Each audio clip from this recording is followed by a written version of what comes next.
au moins qu'on mette peut-être, je sais pas, un téléphone, là, que je puisse, au moins qu'on puisse entendre au moins le déroulé du conseil, peut-être, je sais pas. Ah, ça marche là? Un 2 1 2. Euh, ah, ouais. Vous l'avez là? Est-ce que vous avez le son? C'est bon là? Oui? Bon, ah, apparemment on a le son. Bien. Désolé pour ce contretemps technique. On va reprendre donc le déroulé du conseil municipal, notamment je vais me dispenser de refaire l'appel puisqu'il a été fait et je pense que c'est pas très intéressant de le reprendre. Je voulais donc en effet en amont donc de dérouler l'ordre du jour du conseil municipal d'aujourd'hui, intervenir donc notamment par rapport au report donc du conseil municipal qui devait avoir lieu en effet jeudi dernier, 12 septembre, avec une information donc transmise au plus vite aux élus dans la matinée, en fin de matinée, pour prévenir tout le monde, bien évidemment, de ce report du conseil municipal. Euh, Nous avons été en effet assez surpris par le communiqué donc, qui a été notamment publié par l'Association pour l'avenir des Mattel, notamment sur son compte Facebook, donc en réaction donc, par rapport à ce report de date du conseil municipal, donc, qui a été reporté peu de temps après, puisque nous sommes rassemblés ce soir 18 septembre. Cette publication, donc, ainsi que notamment le commentaire, je regrette aujourd'hui que Mme Guerlavé ne soit pas présente, puisque c'est à elle que je voulais m'adresser, qui l'accompagne, comprennent les affirmations et insinuations, notamment sur des problématiques donc, qui ont été dénoncées donc, dans ce propos sur Facebook. Notamment la raison du report, qui est la raison du report, et je l'ai expliqué. Il s'agit d'un rendez-vous avec le préfet de l'Hérault, en vue de signer, en tant que président de la communauté de communes, une charte contre la cabanisation. Je disais d'ailleurs précédemment que c'était un sujet important pour notre commune. La charte de la cabanisation a été signée par la commune des Mattel et par 34 communes du Grand Pic Saint-Loup. C'est un sujet d'ailleurs particulièrement complexe et qui a fait l'objet pas seulement d'une signature, mais d'un comité de pilotage à laquelle beaucoup de témoignages d'ailleurs ont été faits par les communes. Et c'était donc une réunion importante à laquelle je devais assister et pour laquelle je devais en fin de réunion signer donc, la charte. La réunion s'est organisée à Mirval. Vous savez où se trouve Mirval, pas tout à fait à côté d'ici. La fin de la réunion étant programmée, la signature de la charte à 18 h. Je pense qu'il n'aurait franchement pas été honnête pour moi de maintenir un conseil municipal en ne maîtrisant pas l'heure d'arrivée au conseil municipal. Je trouve ça franchement extrêmement déplacé. Pour autant, il est dit que ce motif donc ne serait pas valable et que cela constituerait supposément un fait du prince. Je trouve franchement la formule très très mal adaptée et je voulais aujourd'hui vous dire à quel point j'ai trouvé cela déplacé. Le deuxième point qui a été évoqué notamment par ce report, la nouvelle date du conseil municipal qui a été fixée 6 jours en amont, ce qui serait supposément insuffisant. Je répondrai bien évidemment de manière extrêmement précise sur les délais de convocation du conseil municipal qui sont pour les communes de moins de 3000 habitants de 3 jours francs. Donc le délai était largement suffisant.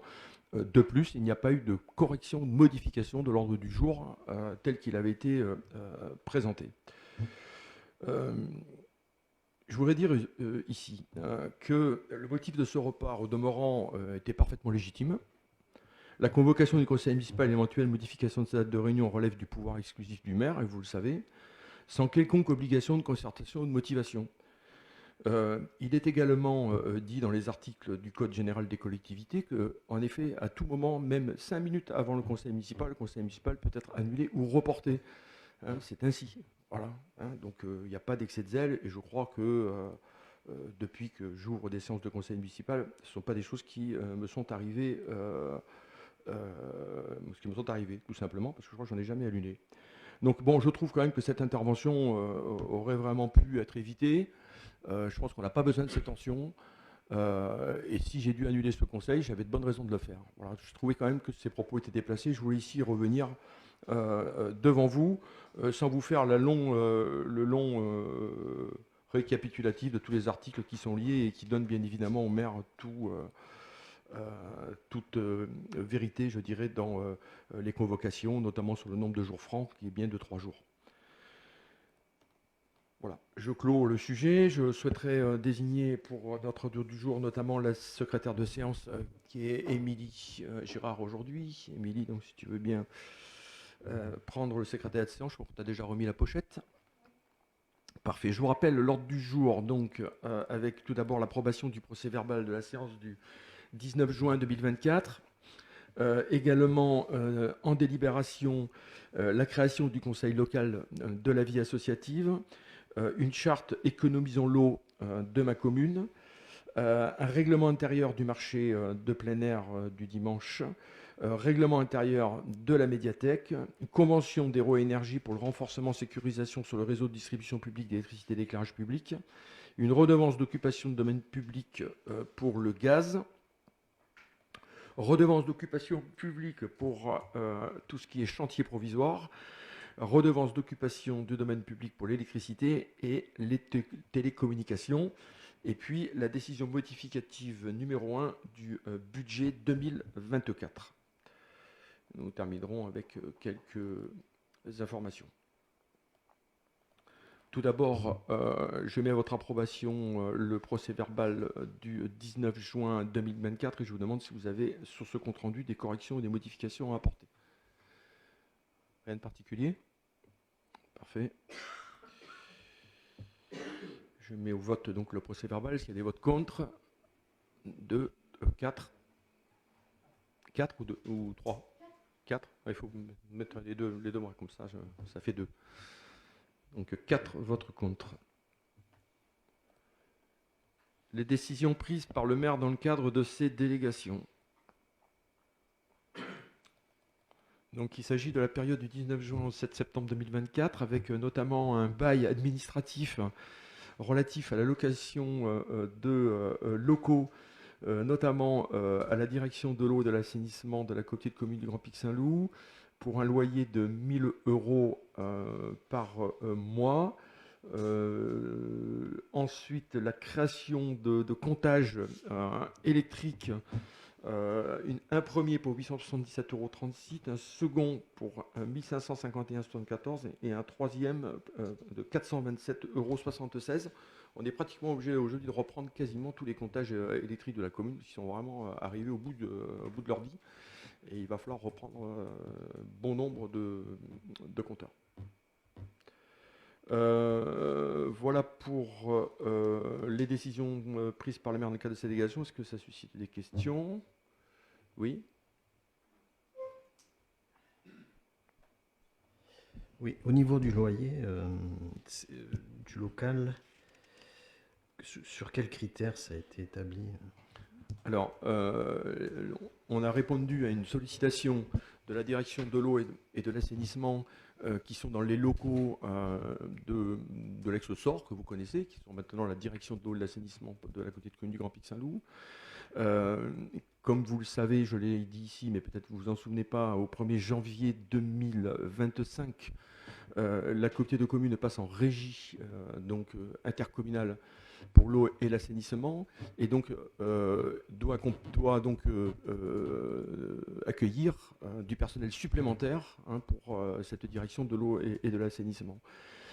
Des travaux sont actuellement prévus, travaux de construction d'un centre technique intercommunal sur la commune de Saint-Mathieu de Tréviès. Ces travaux vont se réaliser en 2025. Et donc pendant ce temps de travaux, la direction de l'eau et de l'assainissement a besoin d'avoir des locaux supplémentaires pour assurer ces services de la régie.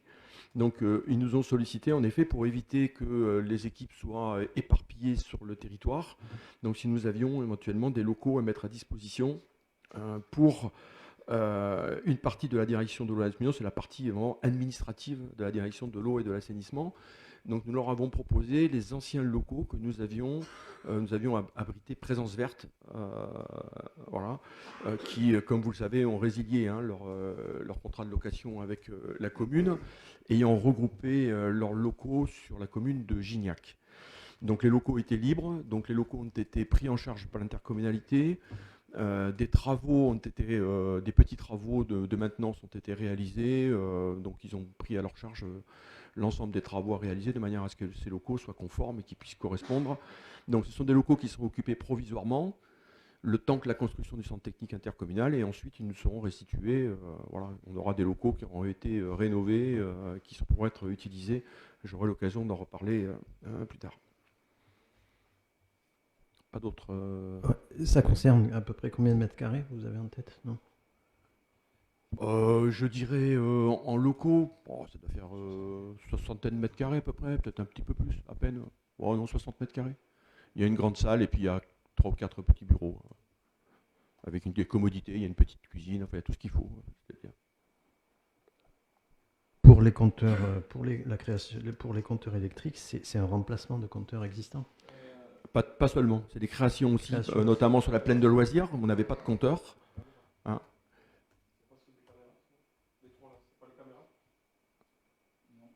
Ah, il n'y a pas que les caméras, je crois, dedans. Il y a aussi ceux des caméras. Ouais. Tu nous fais un point tout à l'heure, je crois, sur les caméras.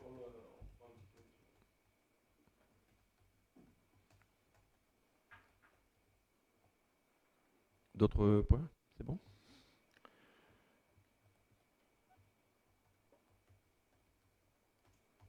Ensuite, les décisions d'intention d'aliéner. Donc, bon, il y a eu plusieurs transactions sur la commune, notamment sur des terrains constructifs dans des zones AU, AU1 et AU2. 609 anciens chemins du Moulin, donc ce sont des ventes, 148 chemins des Moulières, 3 chemins des Morts. Également un terrain agricole sur Malpaillasse. Et puis le fonds de commerce, 70 avenue de Malfrance, c'est le bar, qui est la transaction du bar. Voilà pour les déclarations d'intention d'aliéner donc de 2024, de mars à juin et jusqu'à aujourd'hui. Est-ce qu'il y a des questions sur ce point? Vous faire un petit bilan sur l'état civil. Donc, avis de naissance depuis le 1er janvier 2024, donc on est à 4. 14 décès malheureusement, dont 5 hors de la commune et 3 mariages. En urbanisme, on a entre le 1er janvier et aujourd'hui, donc en permis de au 18 juin, pardon, permis de construire 6, 33 déclarations préalables, 3 permis modificatifs, 13 déclarations d'intention d'aliéner, déclarations de cession de fonds de commerce et 38 certificats d'urbanisme. On a toujours beaucoup de certificats, de demandes de certificats d'urbanisme. Ça nous demande beaucoup de travail à faire. Donc voilà le bilan sur l'urbanisme. Bon, ça reste quand même plutôt correct.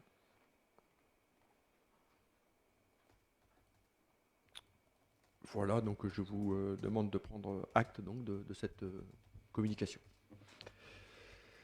Le premier point à l'ordre du jour sur les délibérations, la création du conseil local de la vie associative. Alors, comme vous le savez, donc, la vie associative de notre village est un pilier fondamental de notre tissu social. Elle contribue non seulement à l'animation de notre commune, mais elle joue également un rôle crucial dans le développement de la démocratie locale et la participation citoyenne. Nous avons tous pu constater l'augmentation à la fois du nombre d'associations, puisque maintenant, Bertrand, nous en sommes à 24. Également l'essor des initiatives en lien avec ces associations, puisque chacune d'elles développe des activités toujours plus importantes, avec aussi des événements de plus en plus nombreux. Et puis on constate bien évidemment aussi la diversité des besoins qui sont tout simplement exprimés par les concitoyens de la commune, puisque tout le monde demande, réclame des activités variées, ce qui est tout à fait logique. Et aujourd'hui, on a quand même un panel d'activités qui est quand même assez important. Donc il est donc devenu évident de créer un espace je dirais, réservé et dédié pour les associations, de manière à pouvoir ensemble échanger, s'exprimer, collaborer. Voilà un petit peu les objectifs de ce conseil de la vie locale associative.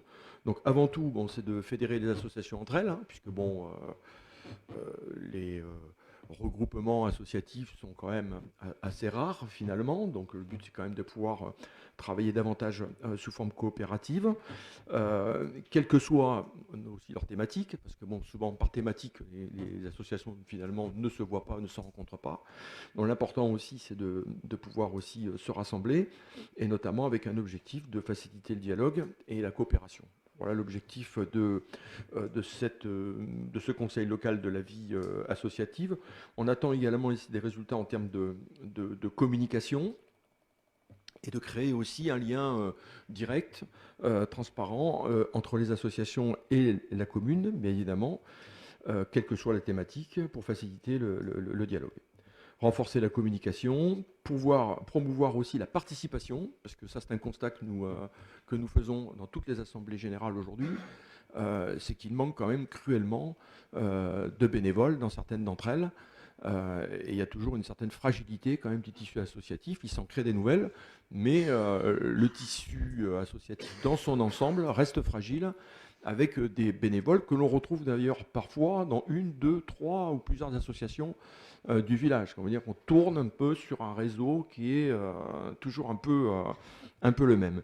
C'est quand même une difficulté sur laquelle il faut se préparer, qui n'est pas propre à notre commune, qui est, je dirais, assez générale, et que l'on peut constater dans bon nombre de communes aujourd'hui. Le nombre d'associations croît, mais le nombre de bénévoles diminue. Donc ça, c'est un phénomène sur lequel il faudra aussi travailler. Je vous ai donné les objectifs du comité local de la vie associative. Également la mise en œuvre dans le cadre de ce CLVA, donc il va falloir s'habituer prochainement, on adore les sigles, également sur la proposition d'une charte partenariale de la vie associative qui viendra sceller la relation entre les associations et la municipalité, avec bien évidemment, comme vous le savez, les conventions qui sont déjà signées, notamment lorsqu'il y a des mises à disposition de locaux, et puis les dossiers de partenariat qui sont réalisés chaque année pour pouvoir identifier l'ensemble des activités de l'association et ses besoins. Alors comment ça se présente ? Donc les instances du Conseil local de la vie associative donc, seront composées d'une commission plénière. Il s'agira donc d'interpeller le bureau sur des questions touchant de la vie associative collective, d'assister bien évidemment à la séance plénière et de participer aux élections des membres du bureau, sachant que je vous parlerai un peu plus tard de comment s'organiser ces bureaux, avec notamment les candidatures qui pourraient être donc envoyées et étudiées. Le bureau, il est composé de 12 représentants répartis équitablement entre les différents secteurs d'activité. Donc nous les avons un peu triés, classés en fonction de l'activité bien évidemment de notre village. Nous en avons fait quatre pôles.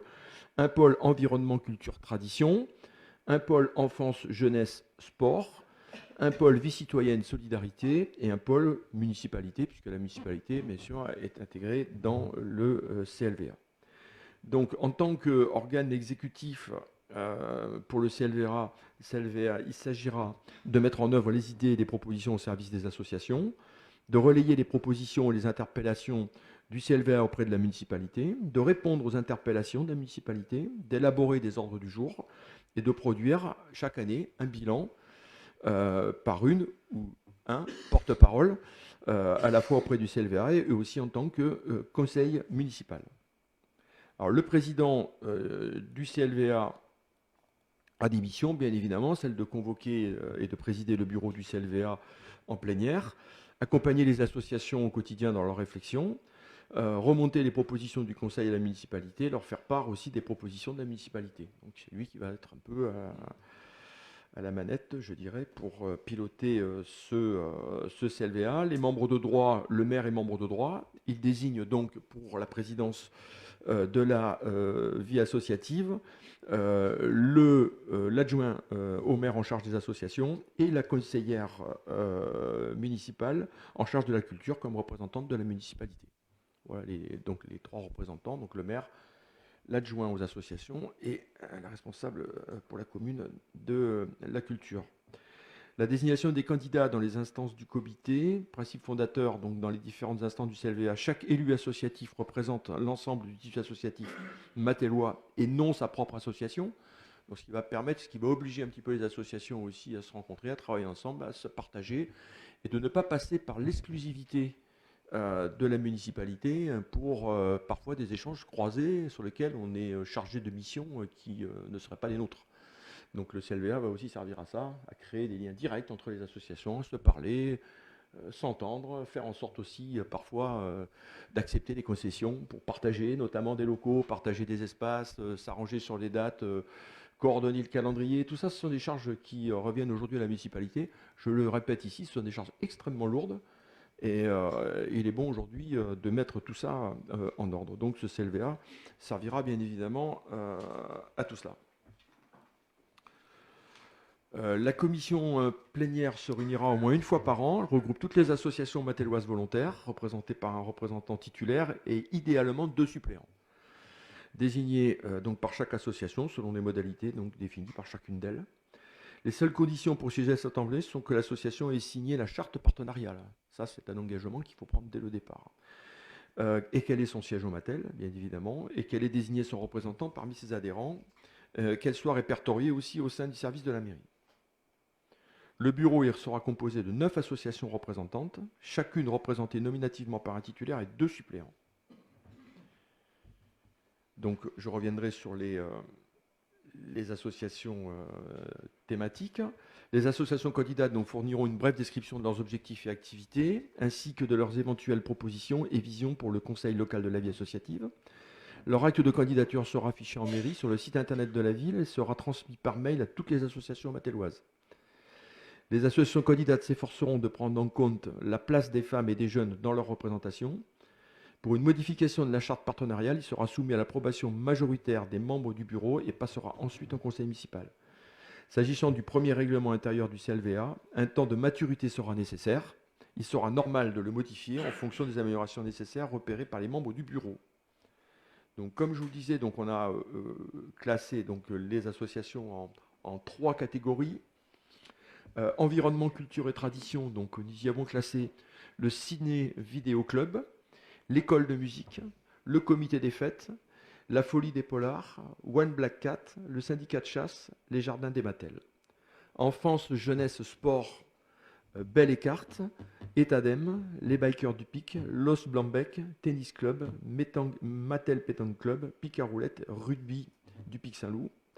Vie citoyenne et solidarité, se réaliser pleinement, Club de Lirou, foyer rural, le comptoir des possibles, Trait d'Union, Mon école et moi, les gambettes matelloises et les pitchouns du Pic. Voilà comment ont été classées les associations. Donc, on communiquera bien évidemment sur tout ça. On va organiser rapidement une réunion avec Bertrand et Martine pour réunir les associations et évidemment présenter en détail cette disposition à laquelle j'étais déjà venu à 2 reprises ces derniers temps. La durée du mandat, donc les représentants associatifs élus sont mandatés pour une durée de 18 mois à compter de la date d'installation du comité. Les candidatures sont renouvelables, les représentants associatifs s'engagent pour la durée de leur mandat. Les engagements de la municipalité, donc le service administration générale de la commune s'occupera de la logistique et de l'administration du CLVA, secrétariat, envoi des courriers, les convocations, les comptes rendus, mise à disposition de salles. Si besoin, des élus, des agents municipaux seront conviés aux réunions afin d'échanger sur les thématiques précises. Et un bilan annuel sera présenté au bureau municipal et au conseil municipal par le président ou la présidente du CLVA, accompagné par un porte-parole désigné par le CLVA. Donc, les associations s'engagent par ce CLVA de respecter la charte dont elles sont signataires, de participer aux travaux de la commission. Les représentants des associations sectorielles au sein du bureau s'engagent à porter la voix de l'ensemble des associations de leur secteur, œuvrer dans l'intérêt général et soutenir l'action du CLVA. Voilà pour les explications linéaires un peu lourdes, désolé, mais bon, c'est assez complet. Bon, c'est un dispositif qui existe hein, dans certaines communes. Je pense qu'il devient nécessaire tout simplement lorsque la charge associative devient importante, lorsque le nombre d'associations est important, lorsqu'on draine quand même, parce que dans les associations, lorsqu'on cumule le nombre d'adhérents, ça fait un nombre d'adhérents très important. Donc c'est important de bien s'organiser, bien structurer. Je pense d'améliorer aussi la communication, l'information, et puis de travailler ensemble pour le bien de nos concitoyens, bien évidemment. Si vous avez des interventions ou des commentaires à faire, je suis tout oui avant de mettre à votre délibération la création du conseil local de la vie associative. Oui, Corinne. Donc nous adhérons complètement à ce beau projet qui permet en effet d'engager des espaces d'expression et de développement des associations. Mais la délibération telle qu'elle est présentée, nous avons des remarques qui motivent en fait notre vote contre. Donc je m'explique. Déjà, on voulait savoir si c'était un conseil ou un comité de vie locale. Un conseil. Dans les documents, en fait, on parle à un moment de conseil local de la vie associative, mais on fait appel à l'article L2143.2 du CGCT qui indique que le conseil municipal peut créer des comités consultatifs. Alors les comités consultatifs, c'est bien plus large que le conseil local de la vie associative. Les comités consultatifs, ce sont notamment, ça se fait en début du mandat, ce sont toutes les commissions de la commune. Voilà. Ça fait partie d'un ensemble. Mais le conseil local de la vie associative, c'est autre chose. Enfin, c'est la même chose, mais c'est autre chose, ça s'appelle autrement. Pour le conseil, qu'est-ce qu'un conseil ? Enfin, pour moi, le conseil, il détient un pouvoir décisionnel et un comité, c'est consultatif. Donc c'est différent. Donc là, on voulait savoir juste si il s'agissait d'un conseil ou d'un comité, mais c'est un mélange en fait. Nous on voit dans les documents, c'est un peu mélangé. Donc on ne sait pas trop comment se positionner. D'ailleurs, il s'agit vraiment plutôt d'un comité à nos yeux. Du coup, le bureau, comme il est indiqué, il y a 12 représentants pour 4 secteurs. Dans le secteur de la municipalité, mais qui détient donc en tant que président, monsieur le maire, ainsi que l'adjoint aux associations, comme vous l'avez dit, et l'adjoint à la culture pour madame Galine. Mais à nos yeux, il manque un élu de notre groupe. Ah oui, j'entends. Donc c'est comme les autres commissions d'ailleurs, environnement et culture. Voilà. Donc je voulais savoir si c'était... Excusez-moi, prenez le micro parce qu'on n'entend pas. Non, mais les commissions au début de mandat, on souhaitait les ouvrir. On les a fermées pour des raisons que vous connaissez. Je suis toujours obligé de vous répéter à chaque séance. Je dis, c'est vous qui vous êtes enfermé dans cette rôle d'opposition inconstructive. Je suis désolé. Hein. Mais voilà, donc il n'y a pas... on est toujours dans le même système. Hein. Ça ne va pas s'améliorer jusqu'à la fin, hein, rassurez-vous. Hein. Je ne vois pas l'amélioration d'ailleurs. Malheureusement, vos interventions à chaque fois ne nous rassurent pas, je dirais, sur le fait de les ouvrir. On entend. Cependant, les comités consultatifs, ils ont été décidés en règlement intérieur du conseil municipal. Oui, mais j'ai pas eu connaissance qu'ils étaient fermés, en fait. Mais il y en a qui sont ouverts. Mais il y en a 2 qui existent. C'est la commission environnement et la commission culture. Mais je ne savais pas qu'ils étaient fermés. Elles n'ont pas été ouvertes.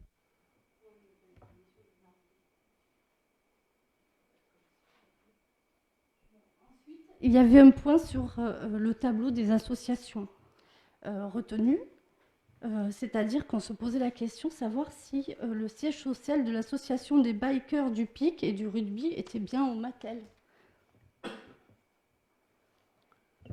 Alors, oui.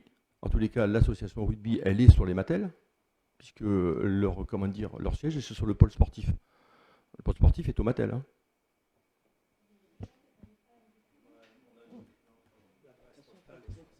On a un document qui donne l'adresse à Saint-Clément-de-Rivière.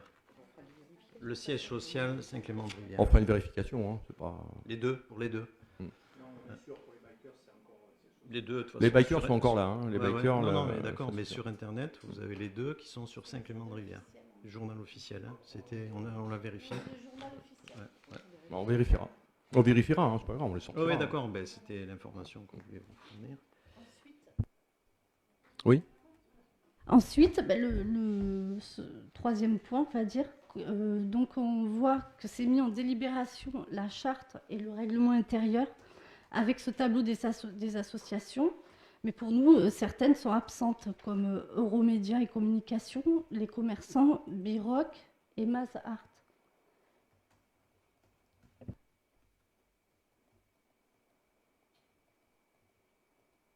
Alors...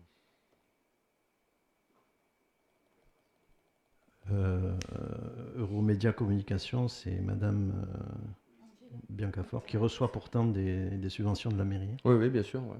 Ouais. Quoi, il n'y a toujours pas Remédia Mazars a été créé en juin 2023. Il y a l'association des commerçants.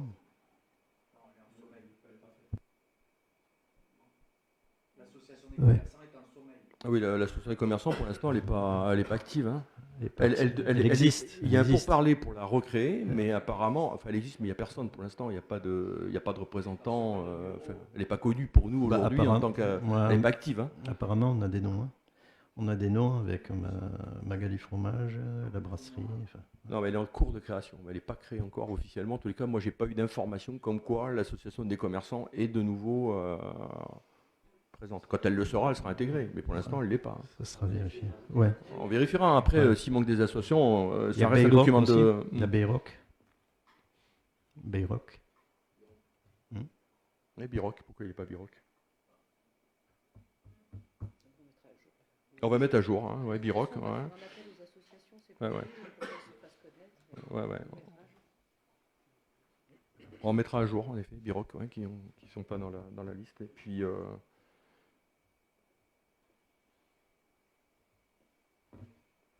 D'autres interventions? Voilà. De toute façon, on va avancer. Hein, c'est un nouvel outil qui est mis en place, hein, donc on va découvrir aussi, hein, dont on ne le maîtrise pas encore très bien. Donc on va apprendre, nous aussi, à l'utiliser du mieux possible. Après, on n'est pas hostile, hein, on fera des ouvertures, on verra. Hein, on va le mettre en route déjà, on va le mettre en place, il faut qu'on le présente aux associations. Il faut qu'on boucle bien, en effet, qu'on ait bien tout le monde. Et après, on va l'organiser de manière équitable. Il faut aussi qu'on fasse sur ces trois thématiques, que ça soit à peu près, on va dire, équilibré. Hein. Pas qu'il y en ait un qui soit plus équilibré, donc on fera en sorte aussi, peut-être qu'il y aura certainement encore à le retravailler. Hein. En tous les cas, le principe, vous l'avez compris, hein, de lancer donc ce comité. Alors, je préfère utiliser le mot comité, on peut l'entendre. En effet, c'est vrai que le conseil, ça fait un peu plus autonome et plus décisionnel. Quoique, l'objectif, hein, c'est pouvoir quand même de créer, en effet, dans cette instance, mais néanmoins, derrière, il y a des décisions qui vont concerner le conseil municipal et qui ne pourront pas être prises en lieu et place du conseil municipal. Vous l'avez certainement bien compris. Pour autant, il y a des décisions qui pourront être prises au sein du CLVA qui n'engageront pas forcément le conseil municipal parce que tout ne va pas concerner la mairie.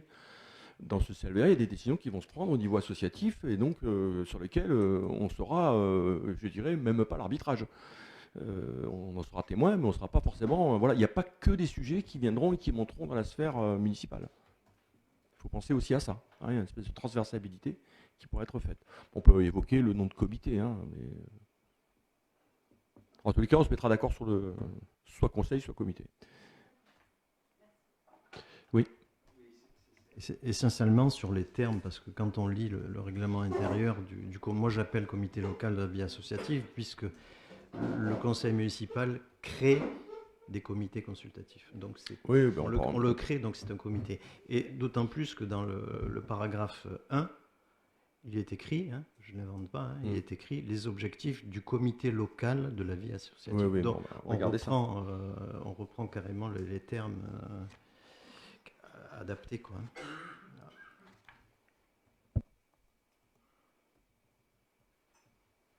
Très bien. D'autres interventions sur ce point? Donc, je vous demande donc d'approuver la création donc, du comité local de la vie associative. Hein, c'est notamment... Pardon? Oui, excuse-moi.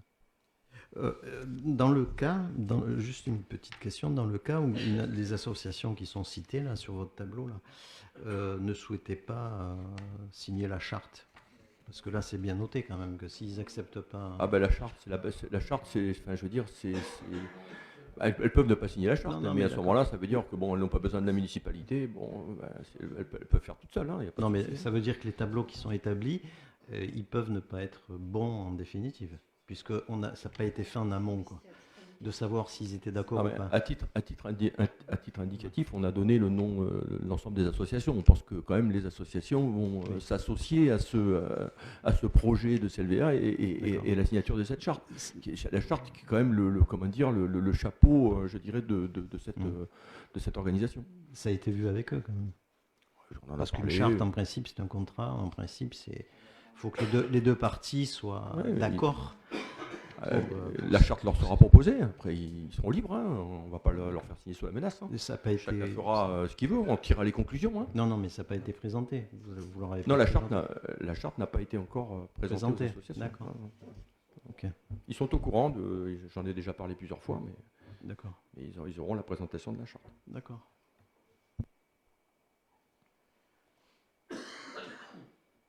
D'autres interventions? Hein. C'est bon. Donc, je boucle ce premier point. Donc, il s'agit donc d'approuver la création donc du comité donc local de la vie associative ainsi que le règlement annexé à la présente, ainsi que la charte associée. Est-ce qu'il y a des votes contre donc de 4?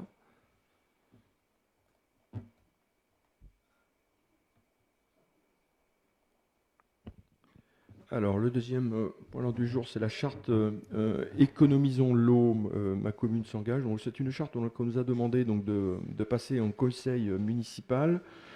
C'est une charte qui a été proposée notamment par le préfet de l'Hérault, le président du conseil départemental, le président également de l'association des maires de l'Hérault et des présidents des intercommunalités, notamment l'association des maires de France, qui ont signé donc une charte d'engagement départementale intitulée Économisons l'eau, ma commune s'engage. Bon, c'est une charte qui est en lien tout simplement avec le plan d'action d'urgence sur ces phénomènes de sécheresse. Donc ça a accéléré un petit peu le processus, là vous le savez, depuis maintenant 3 ans. Donc il est maintenant en effet indispensable d'accentuer les économies d'eau donc, sur les communes et donc de véhiculer un certain nombre d'informations pour permettre à chaque commune de faire les efforts nécessaires. Donc c'est des engagements qui doivent être pris donc, par les communes signataires pour notamment donc, faire des économies d'eau, notamment en ce qui nous concerne directement, c'est-à-dire sur les bâtiments communaux, intercommunaux, les espaces naturels, verts, etc. Tout ce qui est consommateur d'eau de manière importante. Et puis également de sensibiliser les publics de manière à ce que on réalise quand même des réductions de consommation d'eau. Alors, j'ai été chercher quelques informations, notamment concernant notre commune d'Ématel, avec notamment les consommations d'eau qui étaient constatées en 2018. On avait 123 497 mètres cubes. On est monté au plus haut en 2019 à 131 000 mètres cubes. Et nous sommes en 2023, on a constaté 1 212 000 mètres cubes. Donc on est bien sur une baisse de consommation avec notamment en consommation moyenne par habitant. On est passé donc en 2023 à 126 mètres cubes par mois par habitant et on était à 138 en 2018, 144 en 2019, 140 en 2020. Donc il y a bien une diminution, on va dire, qui est visible sous notre commune d'Ématel, donc sur la consommation d'eau. Donc c'est plutôt, je crois que les messages sont bien passés et on ne peut que remercier l'ensemble des habitants de la commune donc sur les efforts qu'ils ont accomplis de diminuer un peu l'arrosage, peut-être pas remplir de manière express les piscines ou de les vider trop fréquemment, enfin en tous les cas les effets sont là, ils sont présents, ils sont efficaces. Voilà. Vous avez, je crois, reçu l'ensemble des engagements, hein, des signataires. Je ne vais pas vous les lire parce que c'est quand même assez rébarbatif. Bon, on retrouve toujours un petit peu la même chose, hein, notamment hein, sur tout ce qui doit être fait hein, pour économiser l'eau. Et puis également, imaginer de concevoir aussi et de déployer comment dire, des plans d'économie. Donc, on le fait, hein, on essaye en tout cas. Il y a encore parfois des petites choses encore à corriger, mais globalement, tout est engagé. Et ça fonctionne plutôt pas mal et on a des résultats qui sont plutôt prometteurs. Donc là, ce que je vous propose ce soir, c'est de poursuivre ce travail, d'accepter les termes de la charte départementale, donc économisons l'eau, ma commune s'engage, et de m'autoriser donc à signer les documents afférents. Je devais désigner également un référent eau pour la commune, donc j'ai demandé à Christian Amat, premier adjoint, d'être le référent sur cette thématique.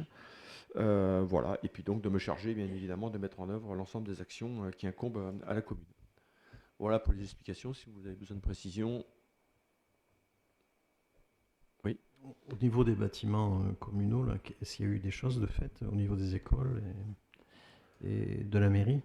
Alors, au niveau des écoles, il y a beaucoup de travaux qui ont été réalisés dans toute l'école. On a remplacé, toutes les toilettes sont remplacées, quasiment sauf ceux de l'administration de l'école, je veux dire, et des lieux fréquentés par les employés, par les professeurs, pardon. Mais sinon, tous les toilettes ont été remplacées. Bon, on n'avait pas de gros soucis particuliers, pas de fuite, on n'arrose pas, donc il n'y avait pas de sujet en soi sur de l'économie d'eau à faire, mais quand même, tout a été rénové dans le cadre de la rénovation, donc on n'aura qu'une meilleure utilisation. Comment dire, on est sur des robinets maintenant qui sont voilà, qui évitent de couler pendant des heures. Enfin, tout ça est mis en place. Donc, je pense qu'au niveau des écoles, il n'y a pas de situation particulièrement délicate. Après, en ce qui concerne l'arrosage sur la commune, vous l'avez vu, hein, maintenant on arrête les arrosages déjà depuis un bon moment. Donc, plus d'arrosage des ronds-points, des espaces verts. On laisse la nature faire son chemin. Et ça se passe plutôt bien. Et forcément, on fait forcément des économies. Oui. J'avais signalé justement un problème de fuite d'eau à l'ancienne école maternelle. Je suppose que depuis, ça a été aussi réparé. Bah oui, en fait, vous savez, l'ancienne école maternelle est un bâtiment qui commence à être un petit peu au bout de sa vie, hein, et qui commence à présenter des signes de faiblesse. Donc en effet, vous avez signalé, ce qu'il faut surtout, c'est le signaler. Si on nous le signale, bon, on intervient, on répare. Mais là, par contre, toute cette partie-là, elle est totalement vétuste, mais on ne va pas faire des travaux, on fait de la réparation. Bon. Oui, il y a eu une grosse fuite sur la route aussi qui a été réparée. Bon, quand on a des signalements, généralement les fuites sont réparées rapidement, mais il ne faut pas hésiter à signaler, quoi. Là, c'est sûr que des fois, le signalement était toujours un peu tardif. Et parfois, il y a des fuites qui se voient, puis des fuites qui ne se voient pas non plus, hein. Donc, il faut surveiller les consos pour s'assurer qu'il n'y a pas de grosses fuites. Oui. Bien souvent, on se rend compte des fuites quand on reçoit la facture d'eau. Ça, c'est en règle générale, c'est ce qui se passe. Hein, pour l'avoir vécu pendant des années. Et enfin, l'idéal, c'est quand même, enfin, si je peux me permettre, c'est de faire un relevé mensuel par un agent municipal sur les gros consommateurs d'eau. Ça veut dire les écoles, la mairie. Parce que même la mairie, une chasse qui coule, c'est énorme. Ah oui, ça va vite. Hein, ça va très vite. Et ce qui peut se faire, enfin, c'est un petit conseil gratuit, c'est de faire des relevés d'eau mensuellement par un employé municipal, où là on peut constater s'il y a une fuite rapidement et intervenir, plutôt que d'attendre la facture d'eau 6 mois ou un an après. Oui, non, mais c'est sûr que c'est des principes de précaution, mais qui sont intéressants. Afida, oui. Vas-y, prends ton micro. Aujourd'hui, la SOR envoie forcément des alertes dès qu'il y a une consommation qui est un peu élevée. Oui, en général, partout, tout le monde. Ouais, on les reçoit maintenant. Bon. Même quand vous remplissez votre piscine, ils le savent. Donc, vraiment, ils vous envoient des alertes maintenant par SMS et ils vous relancent. Tant que vous n'allez pas les voir, ils leur disent tout va bien. Donc voilà sur cette charte départementale, donc de m'autoriser à signer tous ces documents et de mettre en place ces actions. Est-ce qu'il y a des votes contre cette proposition? Des abstentions?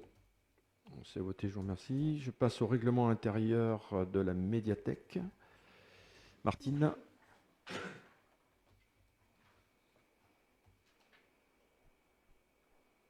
alors c'est juste une mise à jour. Donc cet été avec Florence, on a pris le temps un peu de regarder les documents qui avaient été mis en place à l'époque, à la mise en place de la médiathèque. Et donc au niveau du règlement intérieur, la modification qu'on a apportée, alors elles sont vraiment très légères. C'est juste dans les textes, on parlait de cartes personnelles pour accéder à la médiathèque. Cette carte n'existe plus maintenant. Il suffit maintenant, quand vous arrivez à la médiathèque, on ne vous demande plus cette petite carte. Vous donnez votre nom, le système, vous avez une inscription donc, qui est enregistrée et le système permet de valider les livres que vous avez pris ou les retours. Donc en plus, c'était une carte qui avait un certain coût. Voilà, donc cette carte a été supprimée. Donc dans le texte, à chaque fois qu'on retrouvait carte, notamment au niveau des inscriptions, on l'a enlevée, on l'a remplacée par adhésion, souvent. Voilà, vous allez le retrouver tout au long du texte.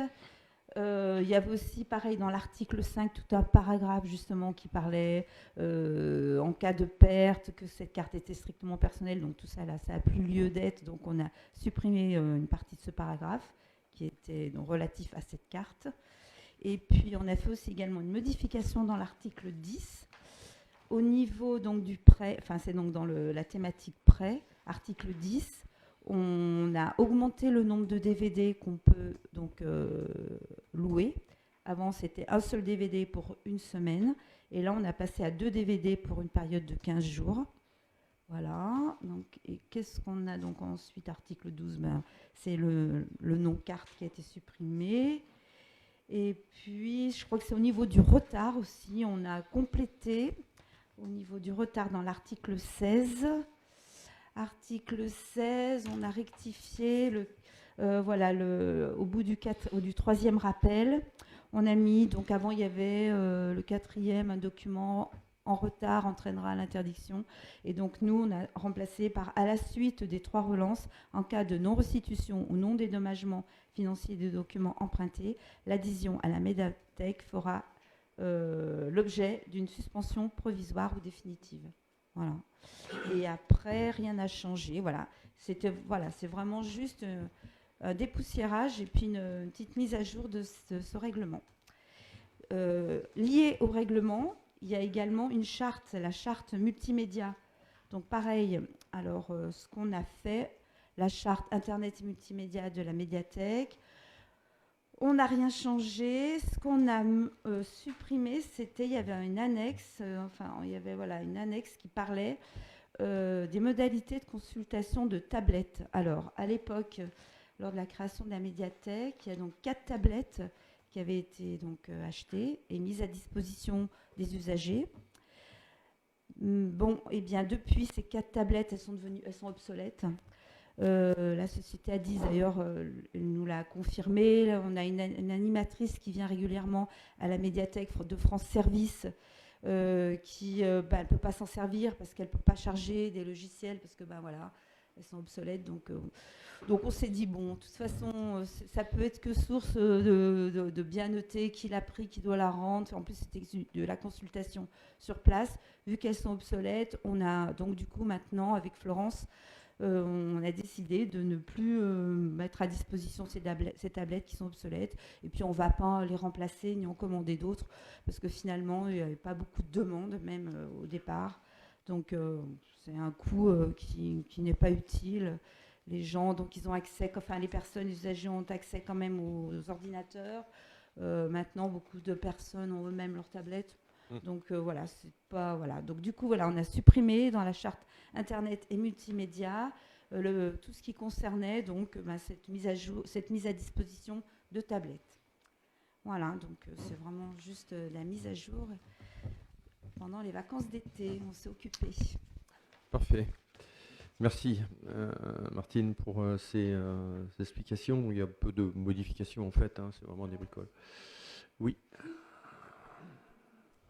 En fait, il me semblait que ce règlement intérieur, il avait été modifié depuis la création de la médiathèque, notamment sur le descriptif des salles, la salle astragale, puisqu'il y avait une jauge qui avait été notée, il me semble, pour...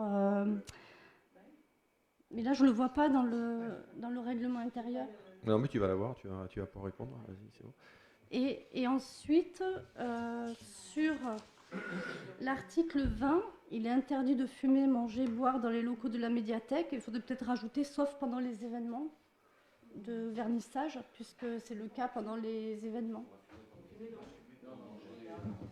Pas fumer, bien sûr, évidemment, ça va de soi. Mais manger et boire, je pense qu'on peut le rajouter. Oui, non, mais ça reste exceptionnel. Voilà. Et puis c'est sur les vernissages, c'est juste partout une comme petite- ça. Et Voilà, c'est juste une petite remarque. je te laisse répondre, Martine, si tu veux. Voilà. Oui, Corinne, il y a bien un règlement intérieur de la salle Astragal qui existe. D'ailleurs, vous l'aviez voté, enfin, je ne sais pas, enfin, je vous l'avais présenté en conseil. Et voilà, donc c'est autre chose. Il y a un règlement pour la salle, justement, et un règlement intérieur de la médiathèque. Voilà, sachant que... Ah oui, non, je parle après. Je voulais dire merci pour cette précision. Sachant que vous l'avez constaté, lorsqu'on a des vernissages, forcément, la gestion du public dans la salle de l'Astragal, ça reste quand même difficile. Hein, voilà. Donc à chaque discours, avant de démarrer, je dirais, ces vernissages, je me pose toujours la question de savoir si je fais évacuer la salle ou pas. C'est quand même assez... bon. Je pense qu'on se fera un petit peu accompagner sur ça parce que Juste le mérite. pour précision, ça mériterait quand même d'avoir un avis de Socotec, parce que bon, c'est vrai que ça a été pondu là, comme ça, cette limitation, mais Socotec est passé sur le bâtiment et aurait dit qu'en effet, il n'y aurait pas cette restriction. Donc il faudra le faire vérifier quand même sans déplacer un organisme habilité. Ok. Tu veux intervenir, Jacques?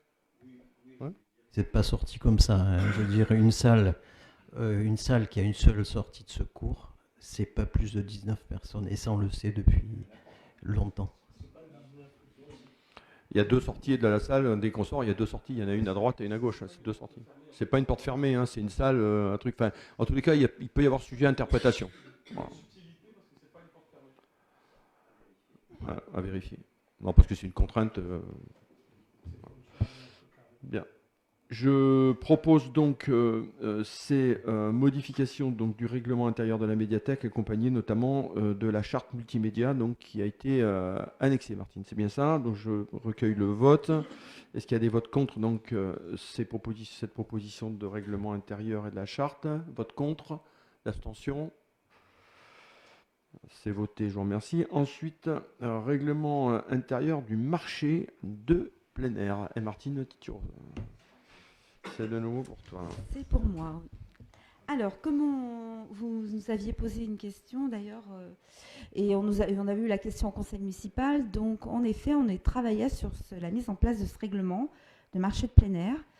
Donc là, nous l'avons finalisé. Donc, on vous le présente. Je vous le présente à tous. Donc, on a essayé. Voilà, on avait attendu un petit peu parce qu'on attendait de voir comment ça se passait. Sur quel point on allait être obligé de préciser les choses de façon écrite. Donc voilà, donc je pense que là, on a fait le tour du sujet, on a essayé de tout reprendre. Donc ce règlement, dans un premier temps, vous avez une première partie, c'est les dispositions générales. Donc ça rappelle que le marché de plein air donc, est géré en régie directe hein, par la mairie, qui se situe place du Boulodrome. Que donc en dehors des emplacements de marché, toute vente ou exposition sur la voie publique est interdite sauf autorisation. On rappelle les jours d'ouverture, enfin les jours et les heures d'ouverture. Donc nous c'est le dimanche, c'est le matin de 9h à 15h par quinzaine. On rappelle qu'on met à disposition des tables, des chaises, des nappes pour la restauration sur place et qu'en contrepartie, on demande donc aux commerçants de participer à leur installation en début et à leur rangement à la fin du marché. On va donc nommer donc 2 référents parmi les commerçants qui auront en charge justement de fédérer et de vérifier que tout le monde participe justement à ces tâches. Et concernant l'heure de départ, donc On a noté 15 heures, mais c'est vrai qu'à 14 heures, en fonction de la météo, en fonction de la fréquentation, c'est vrai qu'à partir de 14 heures, voire même avant, si vraiment il n'y a plus personne, voilà, on lève le marché, ça c'est autorisé. Voilà. Ensuite, eh bien, donc, on parle de l'attribution des emplacements, les règles d'attribution donc, qui sont fixées par le maire. Voilà. Afin de tenir compte de la destination du marché telle qu'elle est précisée à l'article 1, donc il est interdit aux titulaires de l'emplacement d'exercer une nature de commerce autre que celle pour laquelle il a obtenu l'autorisation. Ensuite, on dit que l'attribution des emplacements s'effectue en fonction donc, du commerce exercé, des besoins du marché, de l'assiduité de fréquentation du marché par les professionnels. Et puis également, donc, on rappelle que le dépôt de candidature donc, doit se faire par courrier ou par mail. Hein. C'est des demandes souvent qu'on a. Donc il faut bien qu'on ait le nom, prénom du commerçant, son adresse, son activité, ses justificatifs professionnels. Justement, en ce qui concerne, donc, et aussi pareil, on précise, ça par contre c'est important, ce paragraphe, on a voulu quand même que ça soit noté de façon bien précise, c'est l'annulation de participation au marché. Voilà, parce qu'on a eu des cas où la veille pour le lendemain, sans vraiment un justificatif vraiment précis, des personnes qui se désistent ou qui viennent carrément pas le dimanche matin sans nous donner d'explications. Donc là, on a mis qu'au minimum 96 heures avant la date du marché, il faudra donc qu'on ait quand même, qu'on soit prévenu et que ça soit quand même justifié. Et en cas de non-respect de ce délai, eh bien, la personne paiera quand même l'emplacement qu'il avait donc réservé. Et en cas de 3 absences non signalées, le maire se réserve le droit de réattribuer l'emplacement à un autre commerçant. Et donc, il faudra à ce moment-là que le commerçant réitère sa demande de participation. Quant aux pièces à fournir, donc le marché est donc ouvert aux professionnels dans la limite des places disponibles. Les principaux documents qui sont demandés, c'est donc un extrait CABIS datant de moins de 3 mois, une carte professionnelle en cours de validité ou une carte ambulant, voilà, et une assurance responsabilité civile professionnelle. Ensuite, on a cité quand même, on a été reprendre tous les cas, parce que c'est vrai que les personnes qui font les marchés, souvent on peut avoir des types un peu, de personnes différentes, commerçants étrangers. Voilà, donc on a été reprendre la législation qui gérait tous les cas possibles avec les demandes de justificatifs qu'on a besoin pour qu'ils puissent participer à notre marché. On a bien rappelé que ces pièces, elles doivent être présentes et qu'à tout moment, les gestionnaires du marché peuvent le demander ou des agents pour contrôle, la force publique peut passer sur le marché et demander les justificatifs. Concernant la police des emplacements, donc on rappelle que l'attribution d'un emplacement présente un caractère précaire et révocable. Il peut à tout moment on peut lui retirer l'autorisation en cas d'infraction, comportement troublant ou défaut ou refus de paiement des droits de place. En aucun cas, donc, le titulaire d'un emplacement ne saurait se considérer comme étant son propriétaire. Voilà, il ne peut pas faire partie intégrante de son fonds de commerce. Les droits de place donc, sont perçus par le maire conformément aux tarifs applicables et en vigueur et fixés par délibération du conseil municipal. Donc l'évolution des droits de place par délibération du conseil municipal n'impactera pas le présent règlement qui les intégrera automatiquement sans qu'il soit nécessaire de redélibérer à nouveau. Voilà, donc le prix est donc bien payable à la journée. Un titre de paiement est adressé chaque trimestre par le Trésor public aux participants. Et les participants occasionnels, il aurait demandé de régler par chèque bancaire le remplacement. Le chèque est libellé à l'ordre du Trésor public. Voilà, ça nous évite, si des personnes qui ne viennent pas régulièrement, au moins on est sûr, un emplacement est payé. Ensuite, au niveau, on a également un paragraphe qui est la police générale. Donc, ça rappelle la réglementation de circulation et de stationnement au sein du marché. Donc, une fois que tout le monde est installé, il n'y a plus de circulation autorisée sur le marché jusqu'à le temps de rechargement du marché. Donc là, c'est vrai que des fois, on se trouve en situation, on a des voitures qui sont restées garées sur le marché, donc malgré l'arrêté municipal. Donc ces personnes, eh bien oui, en effet, leur voiture, normalement, ne doit pas circuler sur le marché une fois qu'il est installé. Donc les voitures, en effet, se trouvent immobilisées le temps du marché. Donc je sais qu'on a eu droit à des personnes qui ont été assez virulentes et pas contentes de ne pas pouvoir récupérer leur voiture, mais voilà, il y a un arrêté, il faut faire attention et surtout, on met des petits papillons dès le vendredi sur les voitures. Je pense que voilà, il y a un rythme.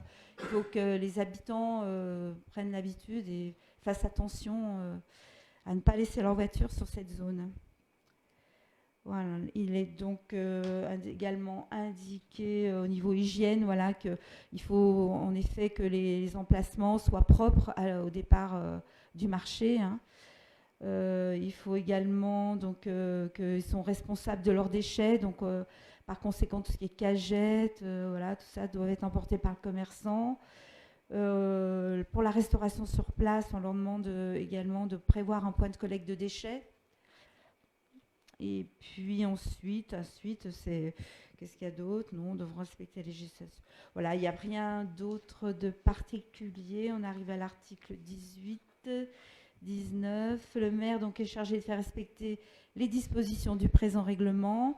Toute infraction au présent règlement sera sanctionnée par les mesures suivantes. Donc, premier constat d'infraction, mise en demeure ou avertissement. Deuxième constat, exclusion provisoire de l'emplacement pendant 2 marchés consécutifs. Et troisième constat d'infraction, exclusion du marché. Donc, ce règlement, bien écoutez, rentrera en vigueur à l'issue de ce conseil municipal. Voilà, et rien de plus particulier. Donc, je ne sais pas si vous avez des questions ou demandes de précision. Donc, merci déjà pour la réalisation de ce règlement intérieur du marché. Au niveau article 14, hygiène et esthétique, juste si on peut rajouter état de propreté et d'hygiène, puisque c'est dans le titre finalement.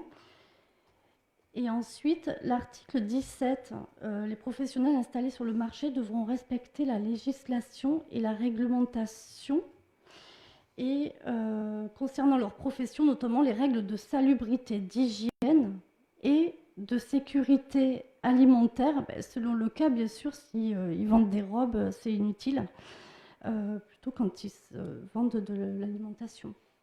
Et ensuite, je voulais juste savoir à quel moment, en fait, ils signaient ce règlement et si on devait annexer peut-être le tarif à ce règlement, en sachant qu'il change, bien entendu. Alors, oui, pour les rajouts, pour en effet rajouter état de propreté et d'hygiène. Moi, je ne vois pas d'inconvénient. Non plus d'hygiène, de sécurité alimentaire, oui. Et donc, alors, il va être c'était quoi l'autre question? C'était les tarifs. Alors, les tarifs, comme ils sont, si vous voulez, nous, ils sont au courant quand s'il y a une modification ou quoi que ce soit. Donc, on leur dit après, ils sont affichés au niveau de nos tarifs. Non, mais ils sont votés. Non, les tarifs non, ils sont pas- votés. Ils sont au conseil sont municipal votés au avec tous les conseil tarifs. municipal. On ne va Donc, pas voter. on ne va pas le rajouter à chaque fois, mais ce qu'on va faire comme on met en place maintenant, on a eu les commerçants le 2 septembre. On a fait un petit point avec eux sur le marché, justement, voir leur ressenti, voilà, échanger. Peut-être qu'ils avaient des idées à nous apporter, des choses, comment faire vivre notre marché, comment arriver à attirer les habitants d'Ematel au marché. Parce que, si vous voulez, moi, je peux faire des statistiques sur la fréquentation des commerçants, mais il m'est impossible de faire de statistiques sur la fréquentation. Et c'est vrai que, alors après, c'est pas que pour les Matel, c'est de façon générale. Quand on regarde ce qui se passe autour, on regarde les médias, on écoute les médias, il y a beaucoup de problèmes au niveau des marchés de plein air. Il y a les commerçants se plaignent de moins de fréquentation. Bon, voilà. Alors après, est-ce que c'est lié à la situation économique. Il y a beaucoup de choses qui sont certainement la cause de cette baisse de fréquentation. Voilà, donc on leur en a parlé de ce règlement. Donc pour tous ceux-là qui sont déjà avec nous, on va leur envoyer. Une fois que vous l'aurez validé, une fois qu'il sera validé, on va leur envoyer à chacun le règlement.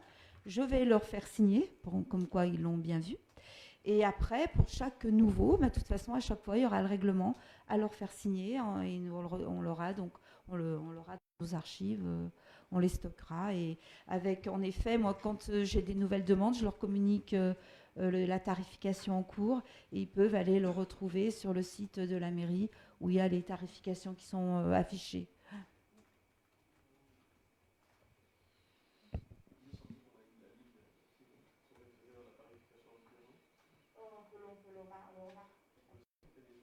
On peut le marquer, en effet. Je ne sais pas, il faut que je retrouve dans quel paragraphe.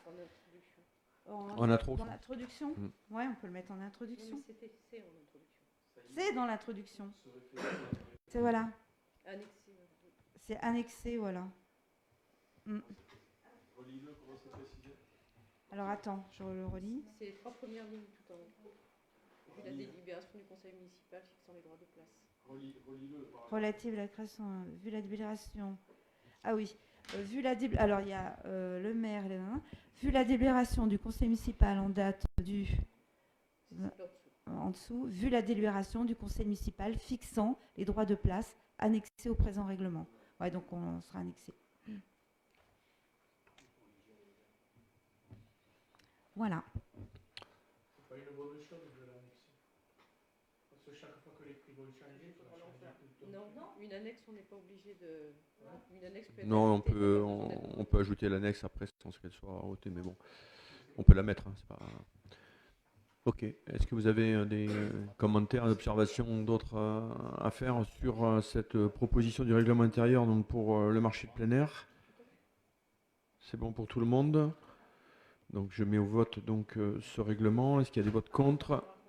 Pardon. Ah, excusez-moi. Oui. Juste un petit mot pour Madame Galine. J'insiste, moi, ça serait bien que ça... Ouais. Oui, je vous l'ai dit, je rajoute article 17. C'est ça? On va l'intégrer. Oui, c'est noté. Donc je mets au vote. Est-ce qu'il y a des votes contre? Des abstentions? Donc c'est voté, je vous remercie. Donc il faut en effet qu'on se préoccupe en effet de cette irrégularité de fréquentation, hein, je dirais pas de baisse, mais irrégularité de fréquentation, hein, qui n'est pas toujours évidente pour les commerçants, puisque pour avoir des commerçants fidèles, il faut quand même qu'il y ait un minimum d'activité, hein, sinon chez les pauvres c'est des frais pour eux et pour finalement rien. Donc on va faire un appel très très bientôt à la population là, pour que vraiment on vienne soutenir ce marché. Si on veut qu'il dure, il faut le soutenir. Pour le soutenir, le meilleur moyen c'est d'y venir. Consommer un peu sur place. C'est vrai que ces derniers temps, on a eu quand même une petite baisse, donc forcément, bon, ça nous inquiète. Ça inquiète aussi les commerçants. Sur l'avenir. Bien. Ensuite, convention Héroa Énergie, notamment pour des travaux de renforcement de sécurisation sur le réseau de distribution publique d'électricité et d'éclairage public. Christian, tu nous présentes ce dispositif avec Héroa Énergie. Oui. C'est une proposition de la coopérative d'électricité de Saint-Martin-de-Londres, parce que nous sommes une commune sur le régime électrique rural. Et donc, ils nous proposent des interventions sur la commune à des endroits où ça fait défaut. Et ces travaux sont sous maîtrise d'ouvrage d'Héroa Énergie. Ces travaux de renforcement de lignes concernent l'ancien chemin du Moulin sur le poste Coste-Palade, parce qu'il y a beaucoup de problèmes qu'on nous avait déjà remonté plusieurs fois sur l'éclairage public qui ne marche pas. Donc, ils vont renforcer les lignes. Ces travaux se débuteront en 2025.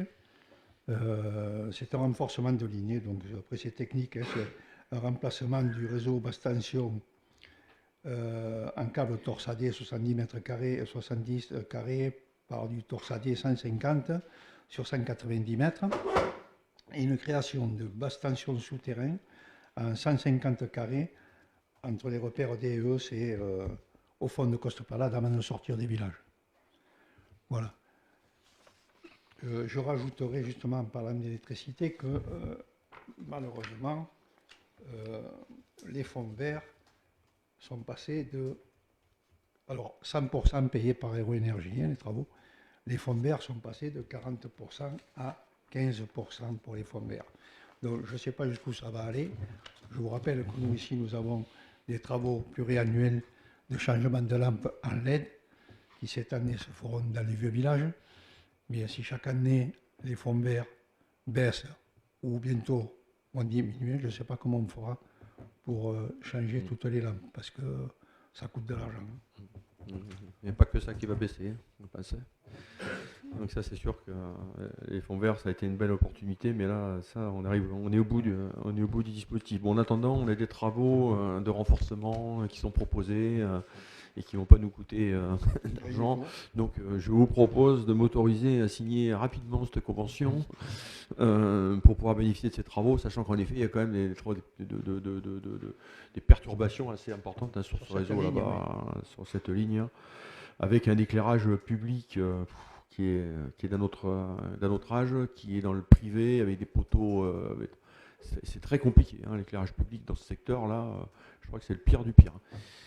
Avec les travaux d'enfouissement de l'éclairage public sur cette ligne-là, en changeant les candélabres, il y en a pour 400 000. 400 000 euros, je pourrais chiffrer. Et on ne parle pas d'avoir fait des travaux de voirie et de sécurisation qui viennent s'ajouter à ça. Donc, il y a d'abord les travaux de voirie à faire. Oui.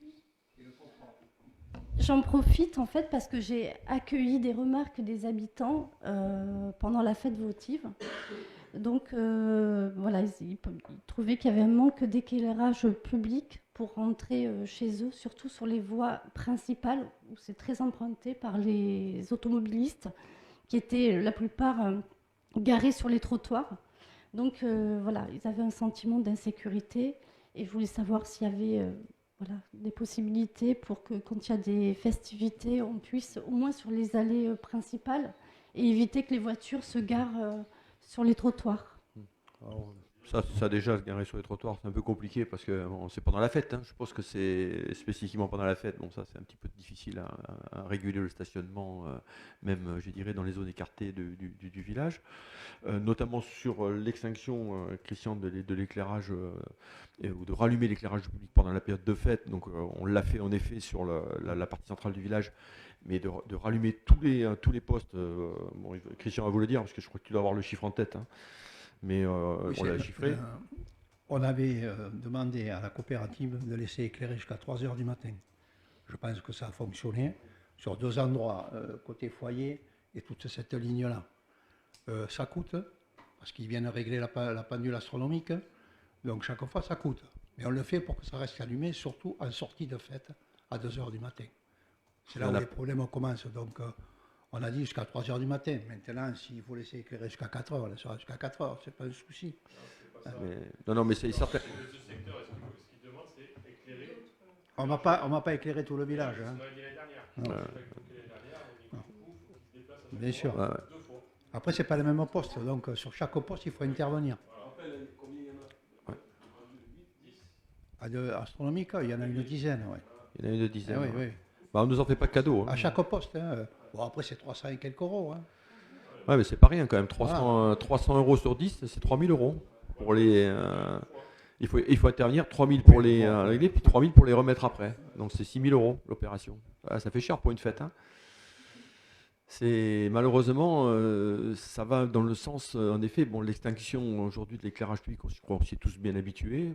Globalement, même, je pense que ça a bien contribué aussi à être plutôt tranquille pendant l'été. Moi, je trouve, en tous les cas, moi, je trouve qu'il y a beaucoup moins de bruit extérieur, en tous les cas, moi, je trouve. Donc, je pense que c'est plutôt appréciable pour tout le monde. Mais bon, il y a certains inconvénients, en effet, pendant le temps de fête. Bon, c'est un petit peu pénible, mais voilà, le coût est trop important, à notre avis.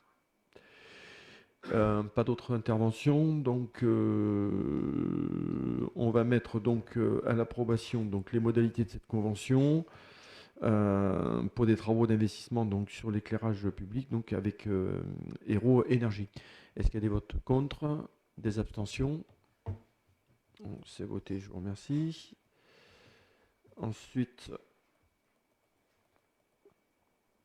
alors redevance occupation du domaine public pour le gaz. Bon, bah, c'est tout simplement de pouvoir réactualiser un petit peu nos redevances d'occupation du domaine public, hein. Donc vous allez voir, on va le faire sur une série de comment dire, de destinations. Bon, là, notamment, il s'agit du gaz. Donc, on a la possibilité, en effet, de revaloriser un petit peu tout ça. Donc, ce qu'on propose aujourd'hui, en effet, donc, c'est de revoir notre redevance de manière à ce que, bon, elle puisse être davantage actualisée, hein. Donc, voilà, c'est des choses qu'il faut faire, hein. Et là, on va notamment demander également pour que ces redevances puissent être, comment dire, réactualisé de 2019 à 2023. Donc on va réclamer en fait, un petit peu notre dû en espérant qu'on puisse obtenir un gain de cause. Donc voilà pour le premier point, donc ça concerne le gaz. Donc si vous avez des questions, on peut essayer d'y répondre. Et je pense que c'est plutôt une action à mener pour essayer de faire entrer un peu d'argent dans la commune. Est-ce que vous avez pas de questions? Est-ce qu'il y a des votes contre? Des abstentions? Ok. Ensuite, la même chose concernant l'électricité. Donc là aussi, hein, on va essayer de faire en sorte d'augmenter un petit peu cette contribution pour aider un peu le budget communal. Et on fera à peu près la même chose, hein, que pour le gaz, bien sûr, mais cette fois-ci pour l'électricité. Questions? Pas de questions? Je mets au vote. Est-ce qu'il y a des votes contre? Des abstentions? Bon, c'est voté. Ensuite, pareil pour les télécommunications. Donc bah, c'est pareil, hein. On va aller récupérer un petit peu de l'argent auprès des opérateurs de télécommunications qui nous font des misères en plus. Donc on va pas hésiter à les solliciter. Ils ne sont pas gentils avec nous en plus, donc on ne va pas être gentil avec eux. Donc on va leur demander tout simplement d'actualiser ces participations et de les revaloriser. Oui. Ah, mais je vais y revenir. J'en ai loupé une, il paraît. Bon, mais je vais revenir après. Là, je suis sur quoi là? Je suis sur celle des télécommunications. Ah oui, télécommunications. Donc, est-ce que vous avez des questions sur les télécommunications? Non, c'est bon, je mets au vote. Est-ce qu'il y a des votes contre? Des abstentions? Et puis, les chantiers, en effet, que j'ai loupé. Il est chaud, où les chantiers? Ah ouais, ah, j'ai carrément sauté. Oui, oui. J'ai fait un saut là. Excusez-moi, j'ai fait un saut de page là. Oui, carrément. Ah oui, c'est aussi le gaz, mais là c'est les chantiers quoi en fait. Sur toutes les interventions de chantier, bon, il y en a quand même beaucoup. Donc voilà, bon, on a la possibilité d'actualiser tout ça. Donc voilà, avec votre délibération, on va pouvoir s'employer à réclamer un peu l'augmentation de ces redevances dues aux communes. Pas de vote contre non plus sur cette proposition, pas d'abstention. Donc c'est voté, je vous remercie. Donc je descends. Hop, ça. Voilà, j'arrive au point 10 donc de la... Pardon, Jacques, tu voulais intervenir? Excuse-moi Jacques, j'ai pas vu, mais vas-y, il y a encore temps. Une petite remarque là, au niveau de ces 1, 2, 3, 4 délibérations là, il faudra penser, parce que bon, il faudra voir de modifier la date du conseil municipal. Qui était au 12, noté sur la délibération, et surtout penser aussi aux procurations, au pouvoir, parce qu'il y a des présents qui ne sont pas présents ce soir. Là sur la délib, sur le projet de délib. Ah oui, non, mais voilà. Normalement, il n'y a pas de... Voilà, non, mais il pensait. Non, mais... Oui. Non, c'est un copier-coller, ça, on l'a vu, mais ça sera repris dans la délibération. D'accord. Ok, voilà, c'est tout. C'est bon, Jacques? Ok. Allez, point suivant. Alors, décision modificative, donc première décision modificative donc, au budget prévisionnel 2024. Donc, Nous avons donc des ajustements à faire donc, sur les crédits qui ont été votés donc, sur l'exercice 2024. Donc, bon, vous connaissez les dispositions des articles pour procéder donc, à ces modifications de crédits. D'ailleurs, sachant que dans le compte unique, c'est bien ça, en la CFE en 2025, on aura cette possibilité de faire des mouvements, je dirais, de compte à compte. Mais bon, aujourd'hui, on est encore sous couvert. En fait, on est en intermédiaire en fait entre la M14 donc et la M57. Donc, il nous faut faire en effet ces modifications donc qui sont à apporter au budget. Notamment donc sur impôts et taxes, donc le compte 633, donc avec une augmentation de dépenses à ajouter de plus 12 000, en rémunération personnelle titulaire plus 108 000, rémunération de personnel non titulaire plus 75 000, rémunération d'apprentis plus 21 000, des charges de sécurité sociale et de prévoyance plus 95 000, autres charges sociales plus 4 000. On a diminué le compte 6584 qui avait été provisionné en amende fiscale et pénale, notamment. On n'aurait pas dû le faire sur ce compte, c'était plutôt sur le compte 012 qu'on aurait dû travailler. Titre annulé, moins 2000, et un virement de section à section de moins 118 000. Ça, c'est pour les dépenses de fonctionnement, recettes de fonctionnement, un remboursement de rémunération de plus 10 000. En ce qui concerne l'investissement, donc en installation générale, donc moins 100 000, construction bâtiment public, moins 38 000. On a plus 20 000 donc, sur matériel bureau et informatique par rapport à ce que l'on avait prévu. Et donc nous diminuons le virement de la section d'investissement de 118 000. Voilà pour les explications linéaires. Avez-vous des questions à poser sur cette décision modificative ?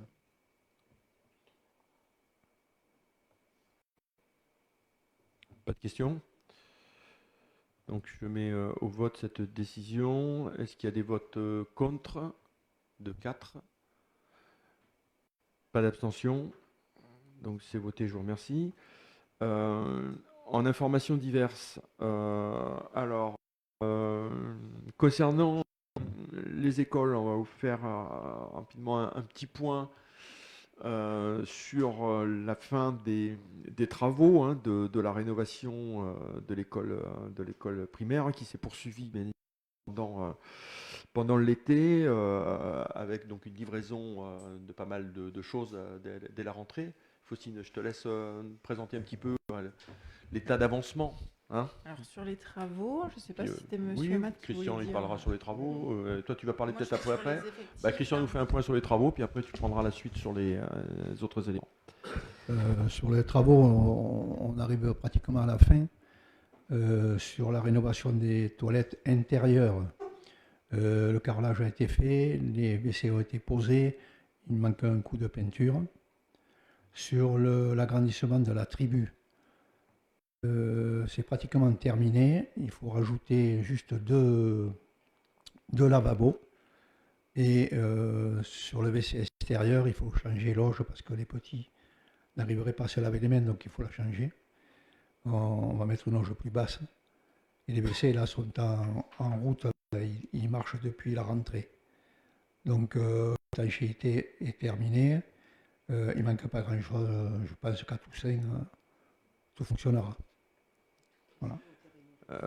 Toutes les salles ont été rénovées, donc. La bibliothèque a été rénovée aussi. Tout le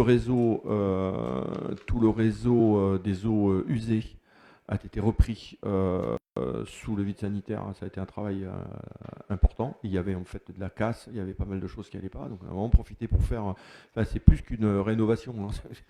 Là, on repart avec un bâtiment, je dirais, qui n'est pas neuf. L'ossature reste ossature, mais qui est reparti pour plusieurs années de fonctionnement. On a également repris sur le réseau du pluvial, notamment avec une partie d'ailleurs qui a été repris en régie municipale pour gérer la problématique du pluvial en toiture.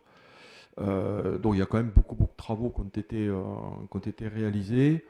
Ça touche à sa fin. Je vous avoue que ça a quand même été difficile de réaliser ces travaux tout en gardant l'école ouverte, sans sans perturbation, puisqu'on a pratiquement tout fait avec les classes en place. Donc je te laisse, si tu veux, Faustine. Oui, merci. Alors juste pour ajouter au niveau des travaux, on a été beaucoup en lien élus, mais surtout avec le service technique qui ont fait aussi un super travail de réaction, parce que forcément, qui dit travaux de rénovation dit des petites surprises, voire des mauvaises surprises. Et donc l'idée était quand même de faire une rentrée où les enfants allaient être le moins embêtés au niveau des travaux non achevés, mais aussi pour les enseignants. Donc c'est bientôt terminé. Pour cette rentrée scolaire, du coup, au niveau des effectifs, pour vous dire un petit peu, à la maternelle, donc, nous avons 4 classes, soit 96 enfants. Au Mattel, nous en avons 62. Au Triadou, 24. Et Saint-Jean-de-Cucul, 9. En primaire, nous avons 9 classes, soit 205 enfants. Donc pour les Mattel, 133. Le Triadou, 50 enfants. Et Saint-Jean-de-Cucul, 22. Donc soit pour le groupe scolaire, nous avons un total de 301 enfants. Et donc par commune, les Mattel, 195 enfants. Triadou, 74 enfants. Saint-Jean-de-Cucul, 31. Sur les effectifs en général, en moyenne des classes, en maternelle, on va entre 21 élèves, donc, ou à 25 en tout cas, entre 21 et 25, 26 même, 26. Mais petit effectif, et en élémentaire, du coup, grâce à l'ouverture de la 9e classe, nous sommes sur une moyenne 21, 22, 23 enfants. Voilà. Il y a un enseignant qui en a 25, mais généralement, il y en a plus 22. Donc, ce qui est plutôt agréable pour l'enseignement au quotidien. La directrice de l'école primaire a donc changé. Donc, c'est Madame Manissier-Céline. Voilà, pour les petites informations de rentrée. Tout s'est bien passé. Il n'y a rien de particulier en information. Je voulais juste aussi aborder sur un retour sur l'expérimentation qui a été menée en 2023, enfin sur l'année 2023-2024. Donc je vous fais un petit topo. Donc par délibération du 2 août 2023, la commune a modifié les tarifs des services enfants-jeunesse et l'organisation de la garderie du soir à la tribu. Donc l'extension du délai de la sortie des classes jusqu'à 17h sous la responsabilité d'un animateur pour laisser plus de latitude aux parents qui cherchent leur enfant après la classe. Ce temps auparavant facturé est devenu gratuit pour les familles. Un temps de projet de soutien aux devoirs de 17h à 17h30 sont sortis échelonnés. Ce travail a permis d'assurer le développement qualitatif du service et la structuration de sa gestion financière. L'un des enjeux était de développer et faciliter la mise en œuvre des projets d'animation avec les enfants et de renforcer leur bien-être. Donc, grosso modo, on en avait déjà parlé, l'idée c'était effectivement de valoriser aussi le temps de travail des animateurs qui souhaitaient mettre en place des projets. Donc la première étape était donc un délai de sortie élargi à 17h et la gratuité de ce service est pleinement satisfait des usagers. Le temps d'animation de 17h à 17h30 sans sortie en maternelle, par contre, n'est pas apparu pertinent pour les plus jeunes de 3-6 ans. Donc il a été levé très rapidement vers janvier 2024, où il y a des temps calmes qui ont été privilégiés. Donc on a écouté aussi les retours des parents qui rapidement sont venus nous voir, alors soit les employés, soit les élus, mais de faire part un peu de leur questionnement. Donc rapidement, on a quand même voulu y remédier. En maternelle, donc, les projets se sont concentrés le mercredi et durant les vacances scolaires avec la définition de thèmes spécifiques par période, Halloween, Noël, Charlie et la chocolaterie, donnant lieu à des événements comme les décors de Noël exposés en médiathèque, le Noël commun, la colloque avec la tribu, avec des animations en colloque. Il y a eu des concours de dessin en primaire et la chasse aux œufs. En élémentaire, les projets d'animation étaient menés sur tous les temps du matin et du soir, les mercredis et durant les vacances scolaires. Donc de 17h à 17h30, l'accent a été mis sur le soutien aux devoirs afin de soulager les enfants et les familles. Donc la deuxième étape, dès le mois de février, l'expérimentation s'est poursuivie avec des temps calmes. Un nouveau temps a été investi par les animateurs sur le temps méridien. Une adjointe au patrimoine agent de la médiathèque est venue renforcer l'équipe et proposer des animations culturelles adaptées. La médiathèque s'est déplacée à l'école et de nouvelles activités ont vu le jour. Donc pourquoi un temps calme ? Les enfants peuvent ressentir du stress en raison du rythme de leur journée et les temps calmes ont de nouveaux bienfaits, donc comme réduction du stress, amélioration de la concentration, encouragement à la créativité, préparation à l'apprentissage, réduction de la fatigue. Donc les activités, c'est lecture, musique, relaxation et théâtre. L'extension des temps calmes, donc face au succès de ces temps calmes et à la demande des enfants, ils ont été étendus à la garderie du soir et au mercredi. Ils ont notamment permis l'organisation de jeunesse en fête, de tous ces décors et de ces spectacles. La qualité d'attention des enfants et leur motivation ont permis de réaliser une belle année au sein du service pleinement mobilisé pour leur bien-être. Alors j'insiste sur jeunesse en fête où quand même cette année on a eu vraiment des enfants ravis ainsi que les parents. Donc on espère, le challenge est un peu important pour cette année, mais on espère quand même le relever. Et il n'y a pas de raison que ça ne marche pas. Donc demain, par rapport à cette expérimentation qui a porté ses fruits, de nombreux projets, même s'ils étaient ambitieux et exaltants, donc, sont prévus pour cette année à nouveau, en adéquation avec le rythme et les besoins des enfants. Ils seront en priorité mis en œuvre sur le temps méridien, le mercredi, durant les vacances scolaires. Il a été donc décidé de soutenir davantage le travail scolaire le soir, en élémentaire, et des activités calmes en maternelle.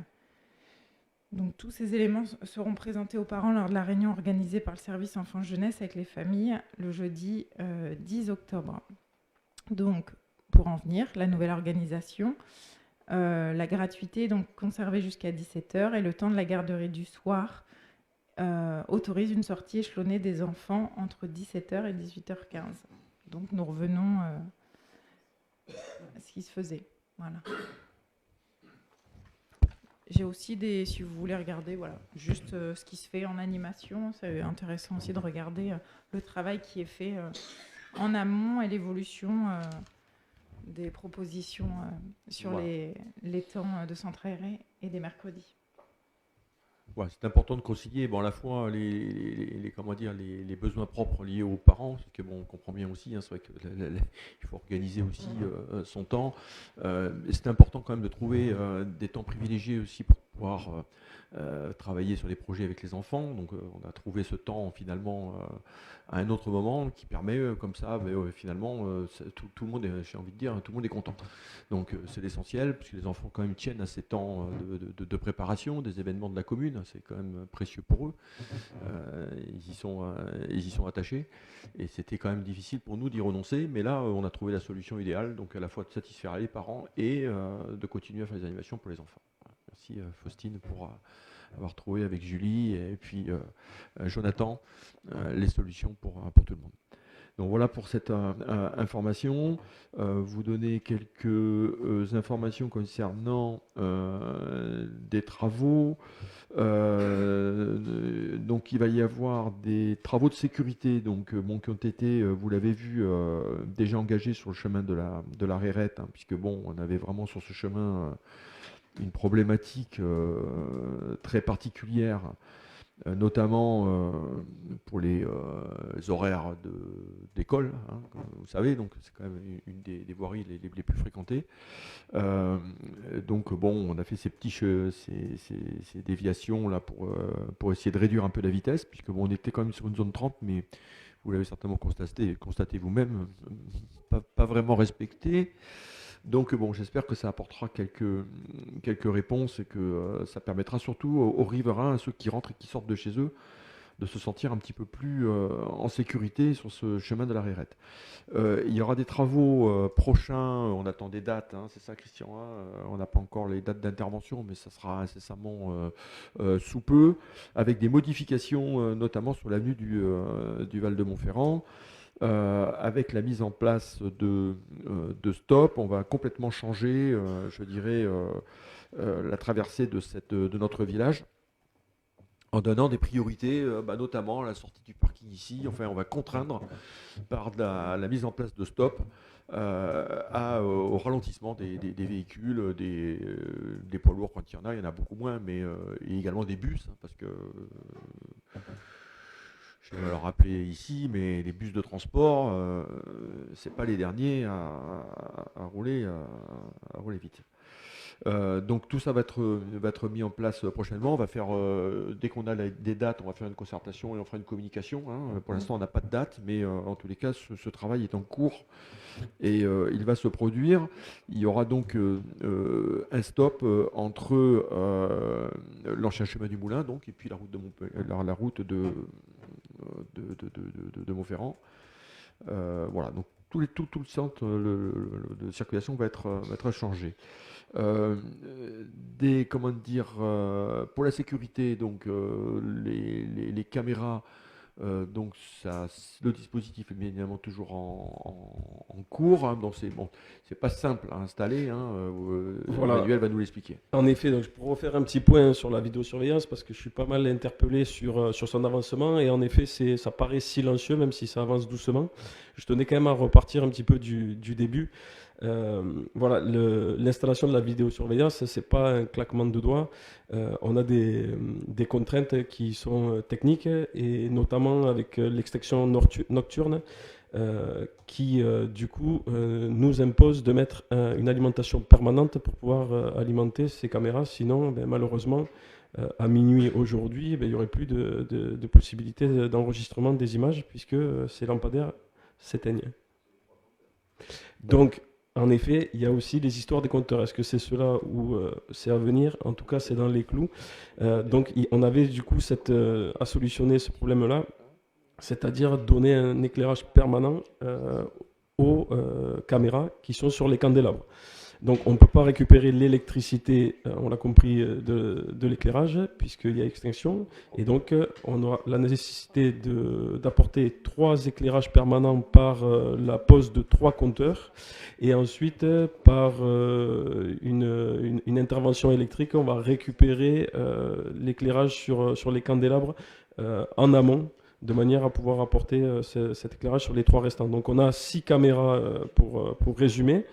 Une à l'entrée de Saint-Mathieu-de-Tréviers, une chemin de Tabar, une route des Cévennes, une à la sortie du Trib en direction des Vignes, une à la Sore et une sur la route des Sources. Donc, ce qui nous fait les 6 caméras. Donc ça, c'était les contraintes techniques. On a la chance d'avoir un prestataire qui est sérieux. Du coup, tous les contrôles ont été réalisés en amont. Il a fallu qu'ils prennent des points, des positions entre chacune des caméras qui devait avoir une vision directe sur le mât TDF, donc le fameux mât TDF, qui lui aussi est soumis à réglementation et à autorisation. Donc c'est long, c'est très long à avoir toutes ces réponses. On les a eues. Donc voilà, on a aussi la chance d'avoir un intervenant à TDF là, qui est assez réactif. Et la dernière étape, c'était du coup l'arrêté préfectoral qui a été accordé en faveur de l'installation des vidéosurveillances. Donc voilà, tout ça, c'est en cours. Ce qui s'est passé au mois de juillet, on a eu l'installation du CSU, du centre de supervision urbain. Donc là, c'est le local qui va nous permettre de stocker les images pendant un mois et de procéder à leur visionnage sous réquisition de la gendarmerie ou de l'OFP. Voilà, le restant pour l'installation du coup des caméras sur les mâts, c'est à venir là, ça va être réalisé dans les semaines à venir. Donc pour information, si vous voyez intervenir des ouvriers sur les candélabres, ne vous étonnez pas. Donc c'est la mise en place des caméras. Donc voilà, ça va se finaliser hein, dans les semaines à venir. Là, on est sur les derniers éléments. Voilà pour le petit point sur les caméras. Merci Emmanuel, merci pour ces précisions, parce qu'en effet, bon, entre le moment où on décide et le moment où les choses se font, bon, et surtout sur ce genre d'aménagement, ça nécessite beaucoup de temps. Concernant, oui, j'avais un petit point que j'ai appelé civisme, notamment. On a encore très souvent, c'est encore très souvent, je dirais malheureusement, mais souvent ici à ce point de collecte, là, notamment qui est derrière la mairie, en plus des ordures aménagères qui ne sont pas toujours gérées avec beaucoup de délicatesse, on se retrouve avec tout un tas de bazar là, qui est posé. On a pas eu il n'y a pas longtemps là, des matelas, des trucs comme ça. Enfin, c'est vraiment C'est vraiment extrêmement pénible et désagréable. Donc je rappelle ici à la population, lorsque vous voyez des personnes descendre de leur voiture ce type d'encombrant, bah, leur rappeler quand même qu'il y a des déchetteries quand même ici, hein, et en plus on a la chance quand même nous, ici au Mattel, parce qu'on est quand même des déchetteries qui sont très proches, hein. On a l'embarras du choix, hein, entre celle de Saint-Gilles, celle de Prat-de-Lay, celle de Combaillot, celle de Saint-Mathieu. Franchement, on en a 4 autour de nous. Et on ne trouve pas le moyen d'aller mettre ça dans les déchetteries, c'est quand même assez désagréable. Sachant qu'après, bon, évidemment, on attend quoi? Ben, on attend que les employés communaux fassent le travail, quoi. Alors c'est vrai que c'est resté un petit moment là, on m'a dit mais non mais il faut que ça se voit quand même, parce qu'il faut quand même que les gens se rendent compte, quoi. Parce que si on l'enlève vite, tout le monde se dit ah bah c'est impeccable, on le pose là, hop, ça part tout de suite, hein. C'est au poil, on va pas s'embêter à le prendre dans la voiture et aller le jeter. On va le poser là, hein, et tout va bien. Donc voilà, je voudrais ça. Et également, on a eu un gros désagrément avec des ballots de paille qu'on a retrouvés dans le cours d'eau du Rouquayrol, qui sont dévalés certainement une pente agricole, qui sont venus se mettre là. Mais heureusement qu'on nous l'a signalé. Mais sachant que pour intervenir, il nous a fallu quand même avoir un engin particulier, parce qu'un ballot de paille, ça pèse très très lourd. Et que donc pour le sortir de là, il nous a fallu commander un engin particulier qui est venu pour intervenir et sortir le ballot de paille. Sachant qu'heureusement qu'on l'a vu et qu'on n'a pas eu d'épisode, voilà, parce que ça aurait pu être extrêmement truc, surtout c'était juste en amont, notamment du nouveau lotissement des terrasses de la tour, hein, qui sont, comme vous le savez, quand même sur des parties qui sont en partie, hein, sur une partie de tous les fonds de jardin sont quand même dans des zones bleues, je dirais, de plan de prévention des risques d'inondation.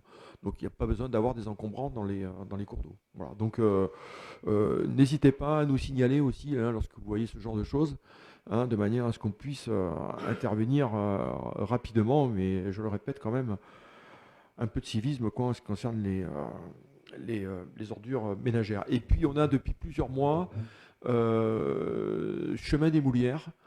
Alors on n'arrive pas à identifier le problème, mais les poubelles grises sont systématiquement éparpillées, les jaunes aussi, les deux alors, que dans ce secteur. Voilà, c'est entre 3 ou 4 maisons, là juste en face du parking, là à côté des tennis. Sur le trottoir, là, on retrouve à chaque fois des poubelles qui sont déversées. Alors bon, j'ai du mal à imaginer comment les choses pourraient se passer, mais ça commence sérieusement à agacer les riverains concernés, et je les comprends. Pour l'instant, on n'a pas trouvé la solution, mais voilà. Si je fais passer ce message, on ne sait jamais si quelqu'un se reconnaît. Bon, c'est pas vraiment quand même des choses à faire, quoi, hein, c'est plutôt désagréable. Alors bon, les employés de la communauté de communes qui ramassent les poubelles, pensez bien, bon, ils ne peuvent pas passer une demi-heure à ramasser tout ce qui a été mis sur le trottoir. Alors ils font comme ils peuvent, hein, mais forcément, il reste toujours des trucs. Donc encore une fois, ce sont les services de la mairie qui doivent intervenir pour ramasser les poubelles et les remettre tout ça en ordre. Donc, rappel un peu sur le civisme, ça me paraît important. Voilà, mesdames et messieurs, on arrive au bout du conseil. Donc, je voulais tout simplement vous souhaiter une bonne... pardon, j'ai oublié quelque chose? Qu'est-ce que j'ai oublié, quoi? Ah, j'ai oublié quelque chose. Excuse-moi, Martine. Non, alors vas-y, Martine. Excuse-moi, j'ai oublié. C'est juste, je voulais rappeler à tout le monde un événement qui va se passer donc à la médiathèque le samedi 28 septembre, Jeunesse en Livre, 2e édition. Donc pareil, je voulais vraiment mettre à l'honneur le travail qui est effectué par l'équipe de la médiathèque, notamment Florence, vraiment qui a à cœur d'organiser cette journée. Donc pour les enfants, il y a plein de choses de prévues.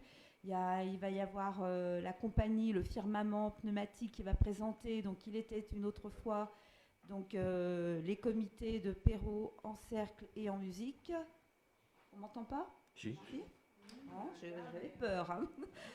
Et puis il y a des ateliers de dessin qui sont organisés, enfin, il y a un concours de dessin, il y a une thématique, donc ça va être les contes, il y a la découverte du manga, enfin, et il y a plein de choses qui sont organisées, des ateliers Et donc ce spectacle, donc n'hésitez pas, allez à la médiathèque, vous pouvez inscrire vos enfants. Et puis, ça sera une belle journée. Et à la fin, il y aura donc une remise des prix concernant le concours de dessin. Voilà. Voilà. Peut-être vous dire aussi pour conclure que bon, il y a des comment dire, il y a des projets de travaux aussi qui sont en route, donc avec notamment des dossiers qui sont construits avec différents partenariats, notamment avec Hero Ingénierie, avec qui donc on va travailler surtout sur plusieurs éléments, notamment donc on va zoomer donc sur la partie derrière la mairie Boulodrome. Avec un programme donc, qui est assez important et qui composera plusieurs phases, avec notamment en première phase la démolition de l'ancienne cantine Préfa. On est en train de chercher des solutions pour déstocker ce matériel, vider et puis enfin se débarrasser de cette verrue qui est d'une mocheté totale et absolue. Donc il y a une démolition donc, qui est programmée dans ce programme. Et puis ensuite, donc, un travail sur les parkings, les désimperméabilisations également du Boulodrome. Enfin, il y a tout un programme qui va se faire avec, mais évidemment, dans la foulée, il y aura la rénovation de l'ancienne école et l'aménagement des espaces publics. Mais c'est un programme ambitieux sur plusieurs années, mais qui va commencer par la première phase. Ça sera, en effet, ce qui se verra le plus rapidement, ça sera la démolition de l'ancienne cantine maternelle et de l'espace de jeu qui sera également enlevé. Ce qui nous permettra d'ailleurs de pouvoir commencer à réorganiser un petit peu cet espace et de faire un plan d'aménagement du futur parking pour pouvoir soulager le boulodrome du stationnement et passer à la désimperméabilisation des sols. Donc il y a ce travail-là qui est en cours, également la transformation de l'ancienne